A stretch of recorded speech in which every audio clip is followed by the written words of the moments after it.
So on Saturday, Evan Mobley joined some elite company. Steve, take tag board full here. But he joined Kevin Durant as only the second player in NBA history, 25 years or younger, to record 40 points, 10 rebounds, 3 blocks, and 5 3-point makes in the Cavs win over the Charlotte Hornets. If you look at their box scores from these 2 games, Steve, take 299 when you're ready. Pretty eerily similar. Durant did it in his second year. This is Mobley's 4th year. However, both under 25. Both scored 41 points. Both made 6 threes. Both had 10 rebounds. Both had 3 blocks. And we had heard coming out when Mobley was going through the draft process that at his ceiling, at his peak, he may have some KD comparisons and some KD tendencies. Listen, I'm not going there. I'm just asking. He had 3 threes against Denver on Thursday. He had 6 threes, a career high on Saturday. Are you willing to believe that there is some sort of ceiling closer to the realm of a Kevin Durant than just a Kevin Garnett? Nope. You ain't hyping me up. You hey, ultimate Cavs guy, you go. You're not hyping me up. Nobody's beat the Evan Mobley drum harder than I have over the last 3 years.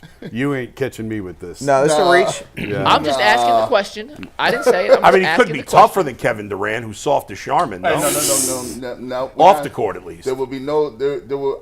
After I seen what KD did to us in 17, there will be no slander. KD is a killer. He's a killer. He's a killer. Shooting the ball from half court on us. No, I mean. So we can squash the KD comparisons with yeah, Jason. true. He really carried that Warriors team. They couldn't have won without him.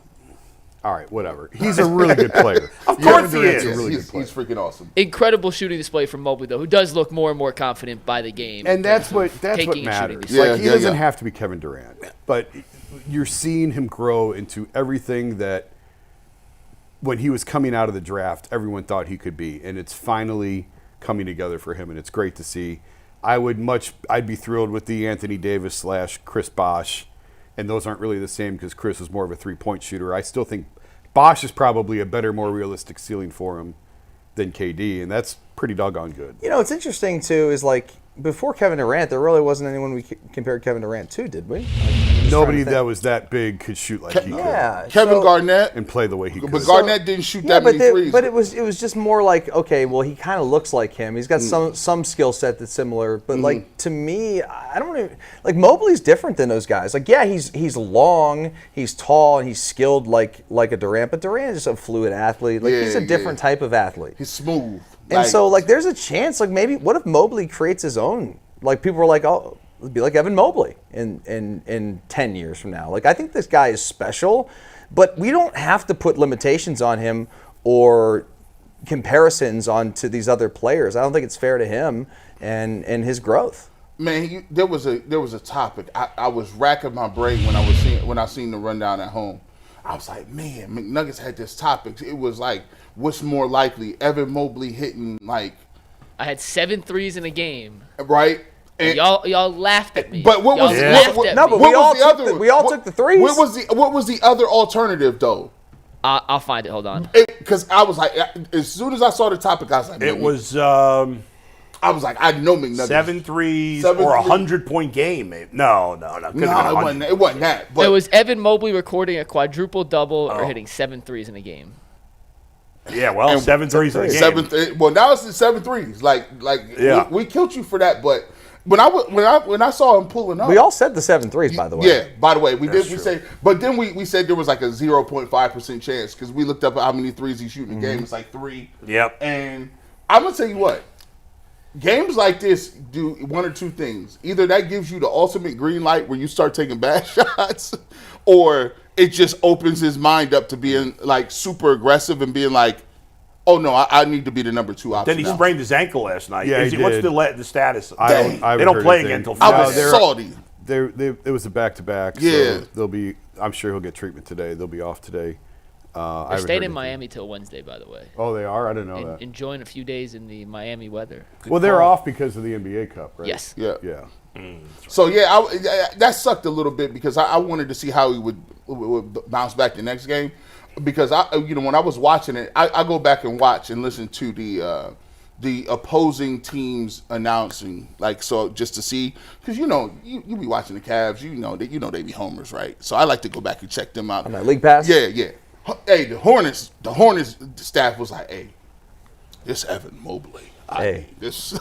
Yeah, I like when somebody hype up your guys. Is that Eric Collins on the Charlotte Hornets? He was like, yeah, this Evan Mobley guy. I mean, if he's doing this, the Cavs are just they're going to be a tough out. I'm just telling you. He loved this game. But when he was hitting them threes, I was like, oh, okay. It's like somebody having a nice pair of shoes. I see you today. We've talked about it for years. When Evan Mobley, if Evan Mobley becomes this team's number one player, their best option, they are a bona fide championship contender. And you're seeing it happen. And that's not to take anything away from Donovan. Mm-hmm. Donovan can continue to be a terrific player. It's just hard to win at a consistently high level. It's hard to win championships when your best player is a 6-foot guard. Can he be number 2? Like, hey, isn't that good enough? Mobley? Mobley's their second best guy? I mean, sure, if it's 1 and 1A. Yeah. But I'm just saying, like, when your best player is big, throughout history, it really helps. And it's happening. Like, you're seeing it happen. And that was incredible. Donovan Mitchell's still the best player on this team. Yeah, sure. Period. Yeah. And that's who's going to have the ball in his hands when the game's on the line. Kind of by default. We've talked about it. We saw it in the Boston game. That's the way it should be. But Mobley is growing into the type of option that they really, really need. And it's great to see. Games like this, Jason, make me say, like, they lost to the Heat. I was like, man, I was watching the game with my wife, and she was like, man, I'm not used to seeing. How greedy are we? I'm not used to seeing the Cavs. 23. Right. I'm like, oh, they're going to lose a game. I started saying, I expect them to win every game. I did too. I started sounding. I said, man, I'm sounding like Jason Lloyd right now. I said, well, you know, this was a scheduled loss. So I said, this is, Evan Mobley twisted his ankle. I'm more interested in Evan Mobley having 41 the other game. Yep. These games like this happen. I said, hold on. Man, I got a lot of Jason Lloyd in that, bro. I said scheduled loss. But listen, Miami plays the Cavs like, I don't know, like better. Cavs never play well in Miami. They had LeBron, Kyrie, they have all of them. I've seen them go down and get blown out. I covered every game for 8 years. Is the Miami flu a real thing? Oh, yes. Yeah. For sure. I covered that team for 8 years, every game. I never saw a Cavs win in Miami. With or without LeBron. LeBron was here 4 years, they never won in Miami. Never. Anybody see that video of LeBron getting caught lying about when he started playing basketball? No. Has anybody seen that? There's 100 videos of him lying. There's a lot of them. Like, no, but there's this video of him talking about like he said it was like he was saying, I didn't really start playing until I was in the 6th or 7th grade or something. What? And something like that. And then there's another video of him saying, oh yeah, I've been doing that since I was 8 years old. Well, there's the famous picture of him with a hoop when he was like 5 at Christmas. I don't know, but I watched a video of him saying he didn't play basketball until he was a certain grade. I mean, truthfulness is not something that I look for in any athletes, media members, or politicians. That's Jason, can you touch a little bit on? I don't know. You don't stick media members in with athletes and politicians. Oh, they're up in there. They're there. We embellish a lot. I don't know about that. Jason, can you touch a little bit on what Mobley's ability to space the floor does for the rest of the Cavs offense and why that's such a big deal if he's stepping into these threes with confidence and knocking him down he's not going to shoot 6 of 8 every game, but knocking him down, he's 40% of the season now, so knocking him down at that kind of efficiency. I mean, if he's making 40% of his shots, I don't care. That's incredible. And Kenny talked about it the other night. Kenny said he wants him taking bad threes. Like, that's okay. Yeah. Because the more that he's taking these shots, the more comfortable that he's taking them in rhythm, even out of rhythm sometimes.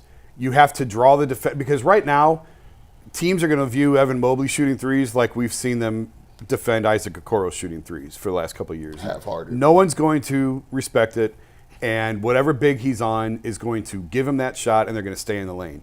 But if he's taking 5 a night and he's making 2 or 3, then you're going to pull the big out, and that changes the entire dynamic of the floor spacing. It creates all kinds of driving lanes, driving kick options. We've already talked at length about the drive kick swing. Yeah. All of that opens up just by the defender who's ever's guarding him respecting his ability to shoot threes, even if it's 2 steps.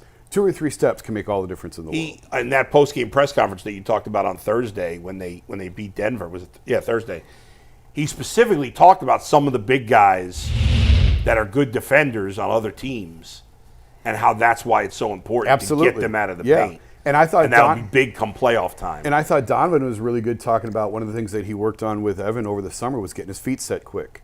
And not like 1, 2, and up, but like really getting his feet down and getting into a shot. And if you watch it, you're seeing that with Evan. You're seeing cleaner footwork and a little bit faster footwork. And it's all those little things that add up to make a big difference. Mike? Just on that point, I'm going to put the video up, Steve. Next person who goes, you don't have to play it yet, but watch his footwork. This is from the Denver game. The third three he makes, watch how quickly he gets into the corner, catches and shoots. So whoever wants to go, you can continue talking about it. But just keep that eye on how quick and fluid the shot looks compared to even last season. And frankly, even earlier in this season. It's getting out of his hands as quick as it ever has, and that's paying dividends in terms of the efficiency. All right, let's see it. This is the one I'm talking about. Right. Yeah, just get set and go. Yeah, it's a big difference. Last year, I felt like when he shot a three, it was almost like he was forcing it, or it was awkward. It was awkward. It was Right? very uncomfortable for him Yeah. to shoot threes, and it was almost felt like it was forced. He's just playing. There's a lot more rhythm there than there was last year. I don't know that it's a lot faster. I think it's smoother, and he looks more confident. You're totally right about the footwork. Now, he shot that one off the dribble. Now, if he starts shooting threes off the dribble. Kenny Atkins said that was his favorite miss he's had all season. That right there? Or the other one? The step back. The step back. Yeah, if you want to shoot that off the dribble, I'm like, okay, well, now that's different. When you can hit step backs, that's a whole nother game plan. Last year he was hesitating a lot, and it was a half a beat, or do I really want to pull it here? And this year, I've seen a few hesitations, but for the most part, it's just catch and go. And McNuggets, I think the release will get faster. That was a quick one. I think the release will get faster too as he starts to shoot and get more comfortable with it. I like that three right there because it was like, oh, you shot it with confidence. You gonna back up off me? I think that's the word, confidence. He's just doing everything with way more confidence. You just don't want him to think. You want him to if he's got an open look at a three-pointer, you want him to just shoot it and not be like, should I shoot it? Like Isaac Okoro, I think, thinks about a shot before he takes it every time.